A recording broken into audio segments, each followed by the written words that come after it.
Assalamualaikum warahmatullahi wabarakatuh. Salam sejahtera bagi kita semua. Om Swastiastu, Namo Buddhaya, salam kebajikan, Rahayu. Teman-teman, mantan Wakil Presiden Republik Indonesia yaitu Bapak Tri Sutrisno pernah mengatakan bahwa demokrasi Indonesia ini sudah sangat liberal, bahkan jauh melebihi negara liberal lainnya seperti Amerika Serikat. Ini terutama nampak sekali pada hal kebebasan di ruang publik, khususnya di media sosial, di mana setiap hari kita menjumpai di media sosial, di ruang publik kita, ujaran kebencian, fitnah, disinformasi itu sangatlah berkembang biak dengan suburnya.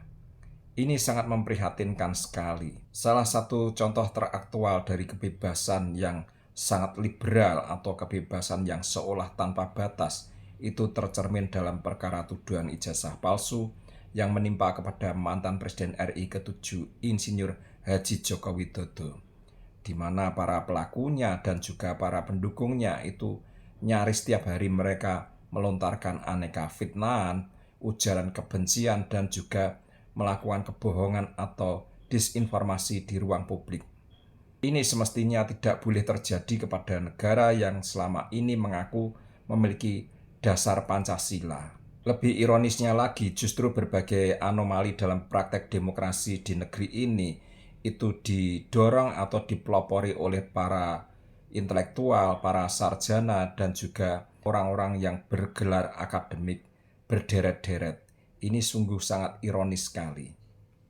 Jadi ungkapan bahwa gelar akademik seseorang tidak menjamin dari keadaban dan perilakunya itu sangat benar sekali.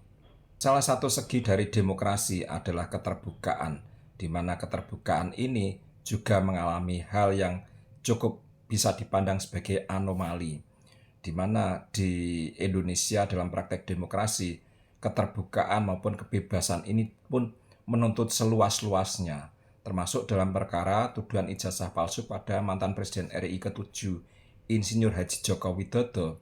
Sekelompok orang yang tidak memiliki kompetensi, tidak memiliki kewenangan, justru ingin mendapatkan catatan dokumen akademik dari Joko Widodo semasa menjalani perkuliahan di Universitas Gadjah Mada.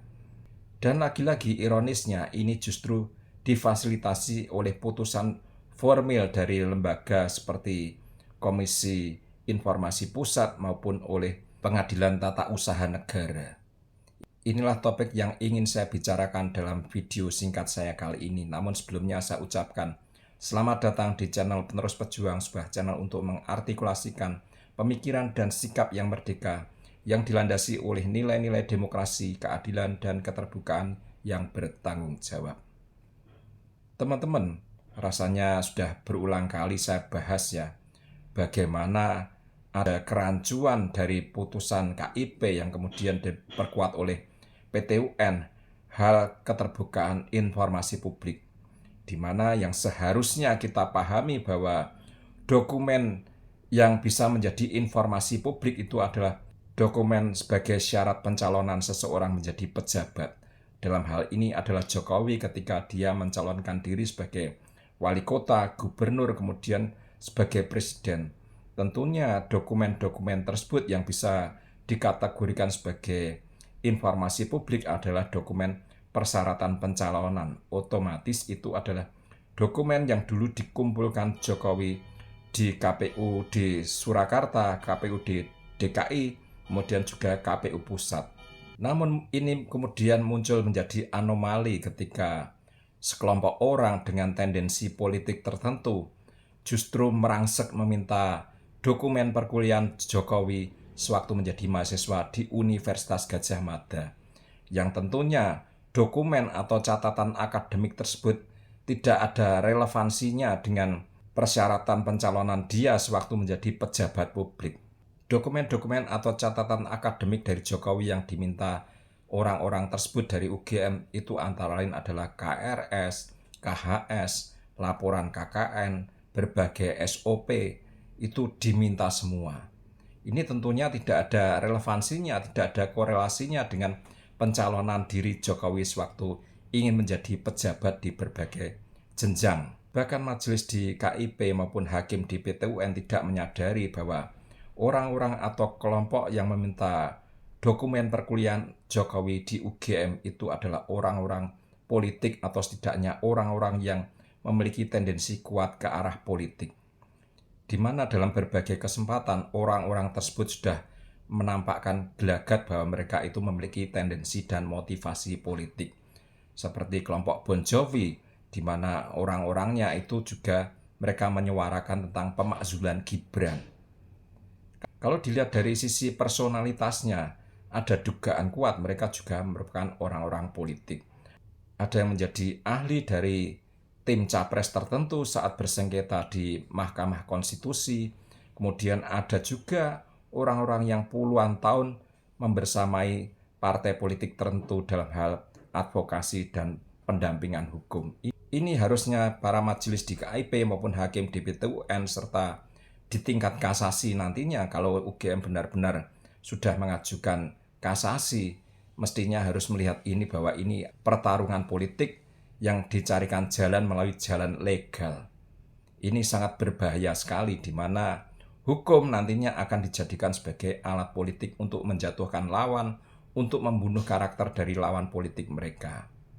Sudah berulang kali saya katakan bahwa dokumen akademik, catatan akademik seseorang di lembaga pendidikan itu merupakan data pribadi yang tidak ada sangkut pautnya dengan dokumen pencalonan seseorang untuk menjadi pejabat publik, termasuk Joko Widodo, di mana dokumen akademik, catatan akademiknya dari tahun 1980 sampai 1985 yang tersimpan di UGM itu merupakan data pribadi, tidak ada kaitannya dengan pencalonan dia.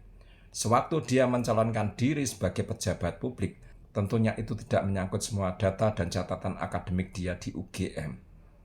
Dokumen-dokumen yang dibutuhkan dalam pencalonan itu paling berkisar pada salinan ijazah asli, kemudian catatan kesehatan, SKCK, dan yang sejenis itu.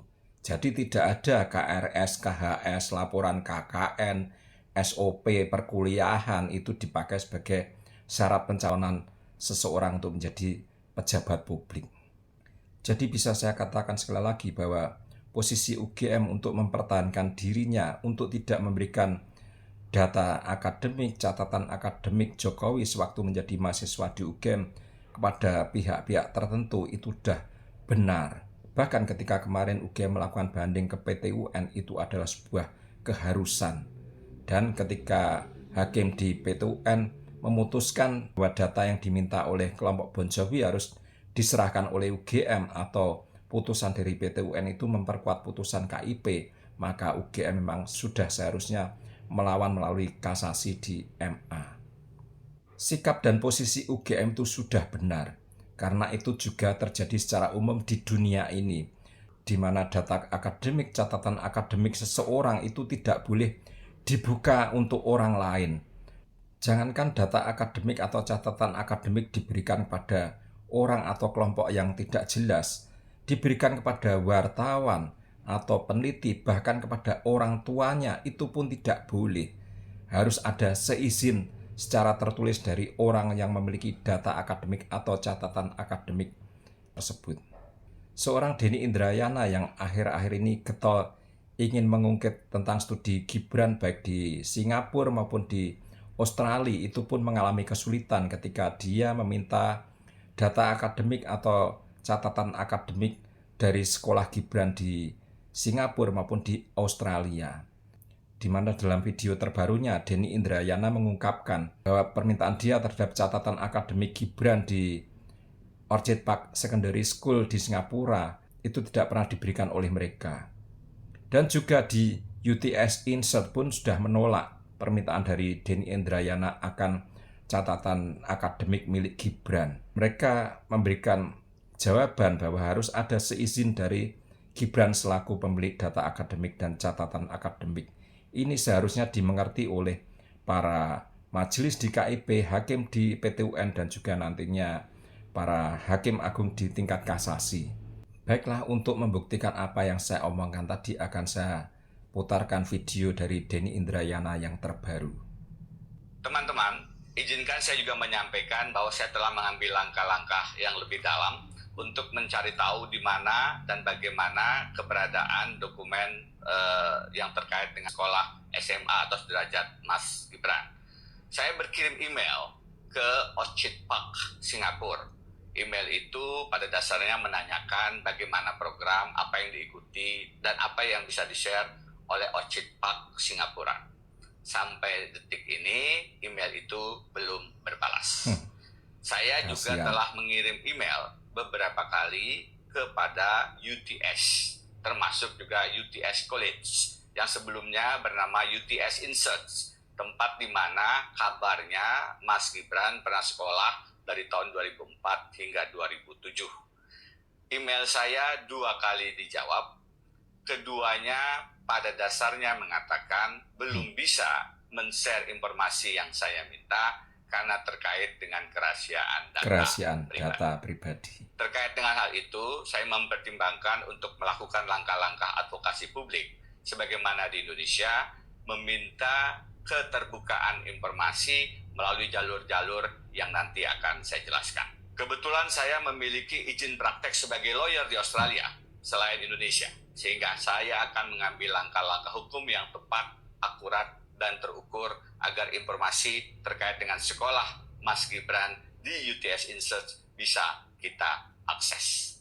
Selanjutnya, dalam surat mereka, UTS juga menyarankan saya meminta izin terlebih dahulu kepada Mas Gibran untuk membuka akses informasi tersebut.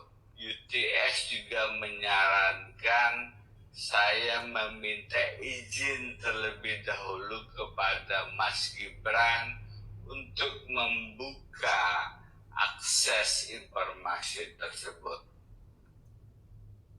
Nah, itulah yang terjadi di Singapura dan juga di Australia, di mana dokumen akademik atau catatan akademik seseorang itu memang merupakan data pribadi yang tidak bisa dibuka oleh lembaga pendidikan tersebut kepada orang lain, kecuali atas seizin orang yang memiliki dokumen akademik atau catatan akademik tersebut, dan izinnya itu pun harus tertulis. Ini yang seharusnya menjadi acuan kita juga. UGM sudah pada posisi yang benar ketika berusaha untuk melindungi data akademik dan catatan akademik Jokowi ketika menempuh pendidikan di UGM dari tahun 1980 sampai 1985. Karena waktu itu Jokowi hanyalah orang biasa, seorang pemuda, seorang mahasiswa yang tidak ada kaitannya dengan dia sebagai pejabat publik. Ini saya tegaskan lagi bahwa dokumen akademik, catatan akademik Jokowi yang tersimpan di UGM itu tidak ada kaitannya dengan syarat pencalonan dia sebagai pejabat publik. KRS, KHS, slip SPP, pengumuman dia diterima di perguruan tinggi, dalam hal ini UGM, kemudian SOP, SK, dosen pembimbing, dan lain-lain, itu tidak dipersyaratkan untuk seseorang menduduki jabatan publik. Jadi di KPU berbagai tingkatan itu tidak pernah diminta. Nah, inilah kebablasannya kita ketika Majelis KIP diperkuat oleh PT UN justru memenangkan kelompok Bon Jovi yang menginginkan data-data akademik, catatan akademik Jokowi sewaktu berkuliah di UGM. Lebih parahnya lagi, itu nanti akan digunakan mereka untuk semacam mengasesmen syah tidaknya Jokowi memperoleh ijazah, karena mereka dan juga kelompok-kelompok lainnya, para penduduk ijazah palsu, itu sudah tahu bahwa ijazah Jokowi itu asli. Kemudian mereka mencari-cari bagaimana ijazah Jokowi itu menjadi tidak sah didapatkan oleh Jokowi. Caranya dengan meminta semua dokumen perkuliahan Jokowi.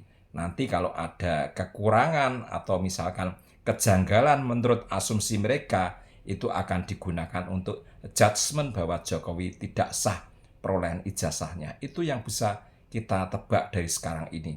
Bahkan salah satu orang anggota Bon Jovi itu sudah memberi kesimpulan dari sekarang bahwa Jokowi itu berbohong terkait dengan ijazahnya.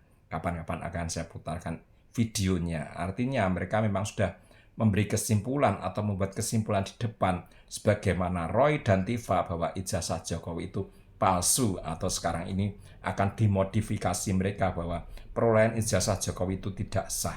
Itu sudah disimpulkan mereka. Jadi ini mereka meminta dokumen atau catatan perkuliahan Jokowi dari UGM itu hanya untuk memperkuat dari tendensi mereka, tuduhan mereka di awal, yang sudah dibuat di awal. Jadi sangat tidak masuk akal ketika seseorang yang sudah lulus 41 tahun yang lalu, dokumen akademik, catatan akademiknya itu masih lengkap komplit.